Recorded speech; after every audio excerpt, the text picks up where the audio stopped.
그럼 발표를 시작하겠습니다. 1. 시작하기.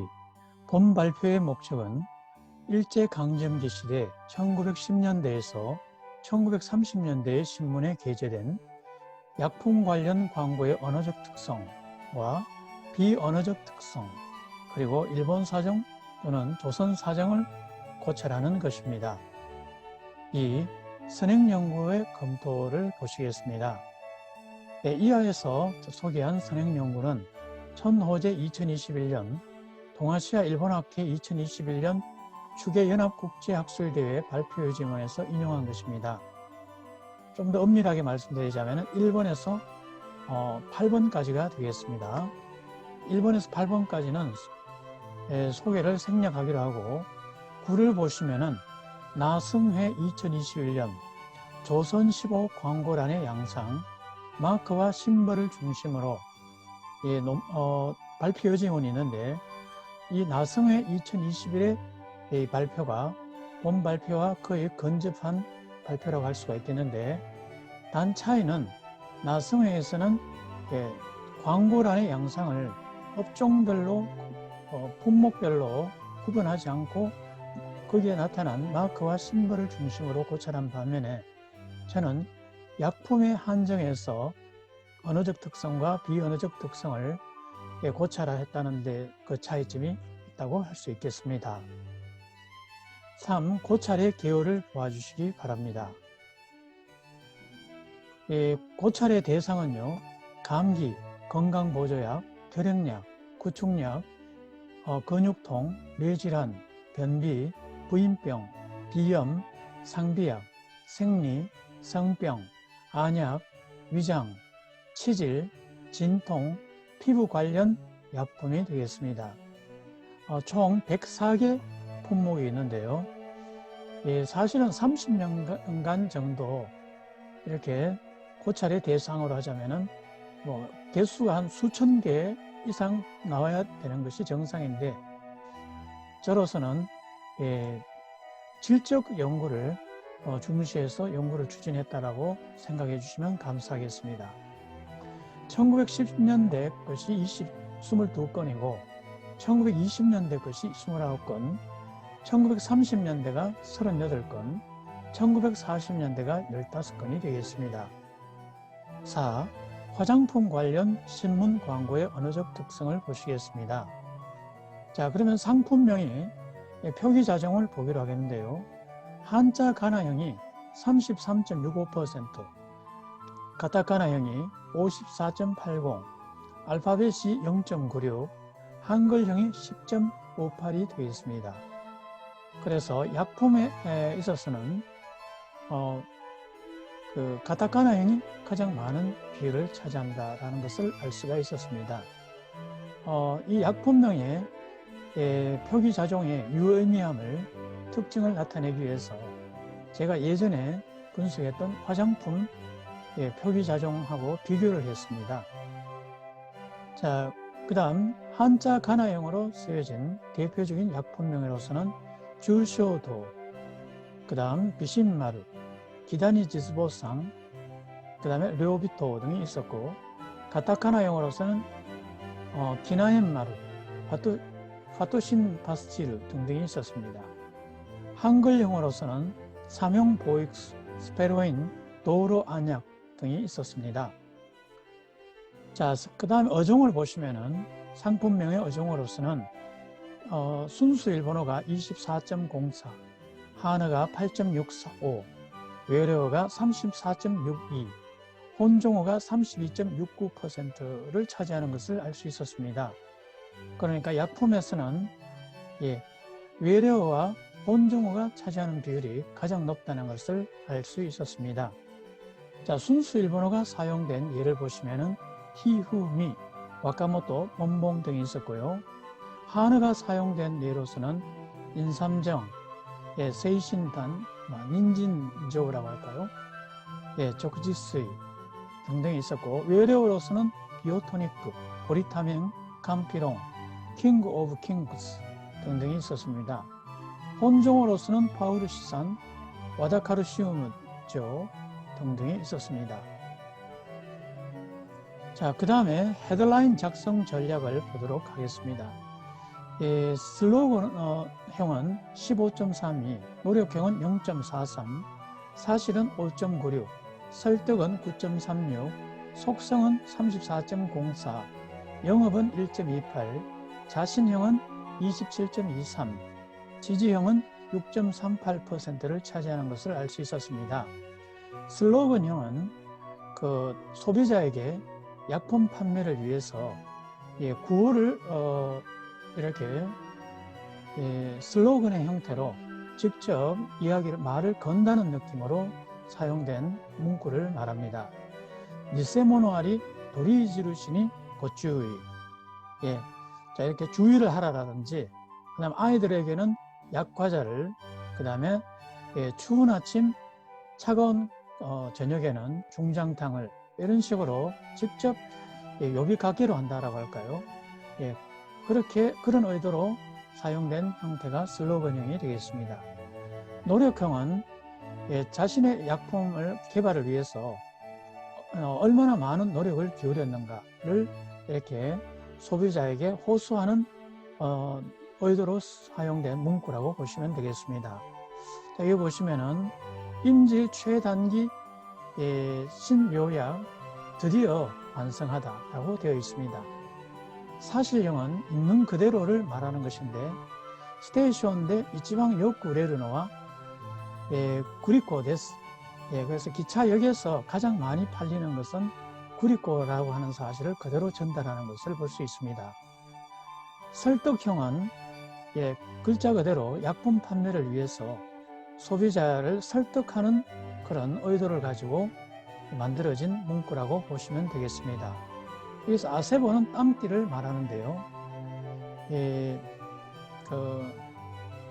얄미운 땀띠, 소중한 아이에게 라고 이런 식으로 설득을 하는 형태로 이걸 이제 꼭 발라라 라고 하는 것을 볼 수가 있습니다.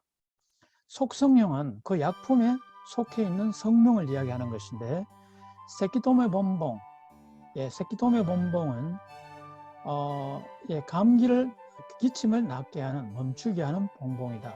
이 약 속에는 세키토메 성분이 숨어 있다 하는 것이고, 위병에는 호시 이조약, 그래서 위병 치료하는 용도로 이 약을 쓸 수 있다.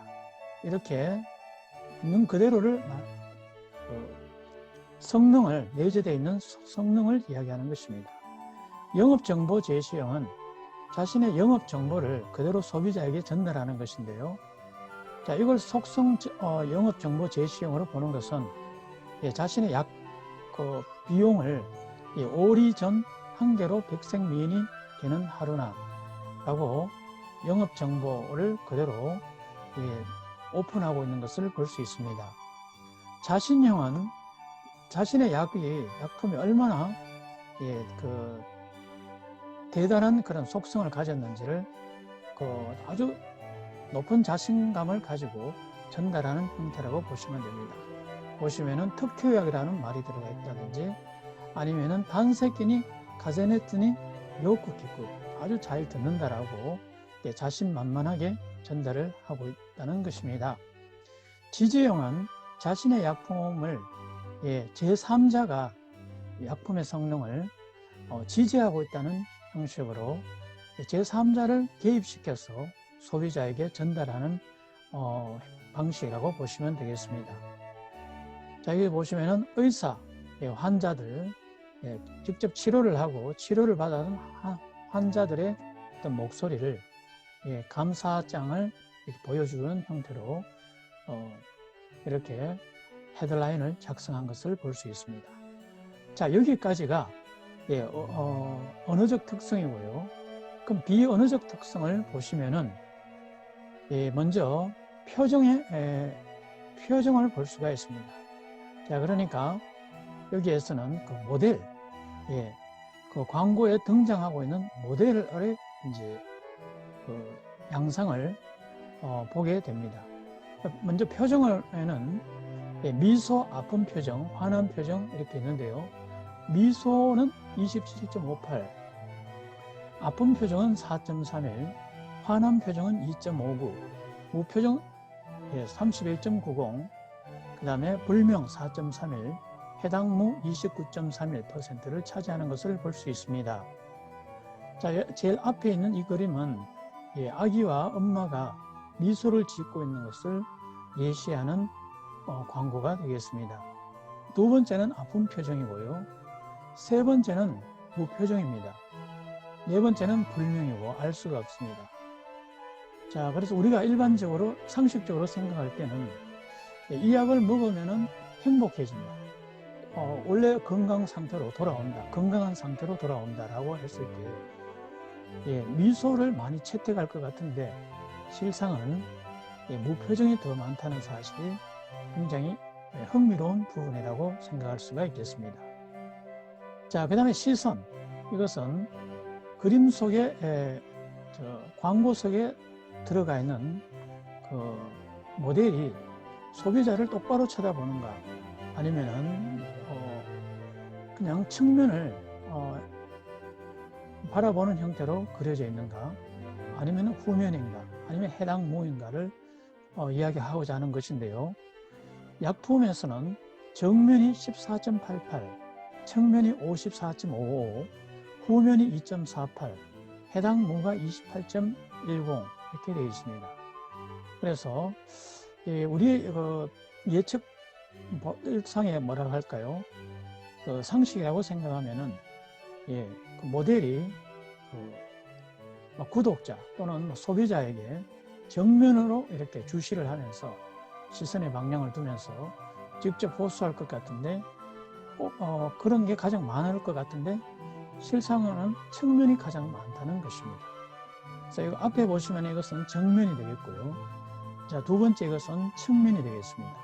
세 번째도 측면이 되겠습니다. 자, 그러면 네 번째는 후면을 보여주는 그림이라고 그림이 되겠습니다. 자, 그 다음에 모델의 패션을 보시면은 모자가 1.68, 양장이 7.56, 양복이 11.76, 한복이 1.68, 기모노가 14.29, 교복이 6.72, 군복이 1.68, 행사복이 0.84, 나체가 5.88, 불명이 19.32, 해당 무가 28.57이 되겠습니다. 자, 제일 앞에 그림은 모자를 쓰고 있는 모델을 보여주고 있습니다. 두 번째는 모던한 양복, 양장이 되겠습니다. 1929년도 시점에서 그 양장의 모습을 확인할 수 있습니다. 자, 그 다음에 사진은 이렇게 양복을 입고 있는 것을 볼 수가 있겠고요. 자, 그 다음에 네 번째는 남녀가 있는데 남성은 양복을 입고 있고 여성은 한복을 입고 있는 경우입니다. 자, 그 다음에 기모노를 입고 있는 경우가 되겠고요. 그 다음에 교복, 그 다음에 군복, 그 다음에 행사복, 나체, 그걸 예시하는 그림이 되겠습니다. 자, 그 다음에 헤어스타일이 있겠는데요. 헤어스타일. 긴 머리가 3.50, 그러니까 어깨선 밑으로 내려오는, 어깨선 밑에까지 내려오는 머리를 긴 머리. 그리고 어깨선까지 밑에까지 내려는 오겠지만은 말아서 올린 머리는 또 따로 분류했습니다. 자, 올린 머리는 9.65, 펌은 7.01, 단발은 41.23, 대머리는 7.01, 불명은 1.75, 해당 무는 29.82%를 차지하는 것을 알 수 있었습니다. 자, 여기 보시면은 제가 이거 부분은 제가 보다는 이 부분이 되겠는데요. 어깨선 밑에까지 머리카락이 내려와 있기 때문에 긴 머리를 예시하는 걸로 넣었습니다. 자, 그 다음 그림은 올린 머리를 예시하는 것이 되겠고, 세 번째는 펌이 되겠습니다. 자, 그 다음에 단발이 되겠고요. 그 다음에 대머리를 예시하는 그림이 되겠습니다. 자, 성별로도 분류를 했는데 남성이 37.10%, 여성 34.68, 불명이 0.81, 해당 무가 27.42%를 차지했습니다. 자, 여기 보시면은 남성이 이제 예시한 그림이 되겠고, 두 번째는 여성이 되겠습니다. 세 번째도 여성입니다. 자, 그러나 전체적으로 봤을 때 남성과 여성이 그냥 골고루 사용되어 있다는 것을 볼 수 있습니다. 그래서 그렇게 유의미한 차는 보이지 않는다는 것을 알 수 있습니다. 자, 그리고 연령으로도 한번 비교를 제가 분류를 해 봤는데요. 유아가 8.55%, 아동이 1.7, 청소년이 6.84, 청년이 4.27, 중년은 46.16, 장년은 3.41%, 해당 무가 29.06%가 되겠습니다. 자, 그리고 이제 첫 번째 그림이 유아가 되겠고, 두 번째는 아동, 세 번째는 교복을 입은 청소년, 그 다음에 네 번째는 청년, 여성도 청년으로 분류했습니다. 그 다음에는 중년으로 봤고요. 중년으로 이제 어떻게 하느냐? 뭔가 자세가 꼿꼿한 그런 이미지가 있어서 제가 중년으로 넣었습니다.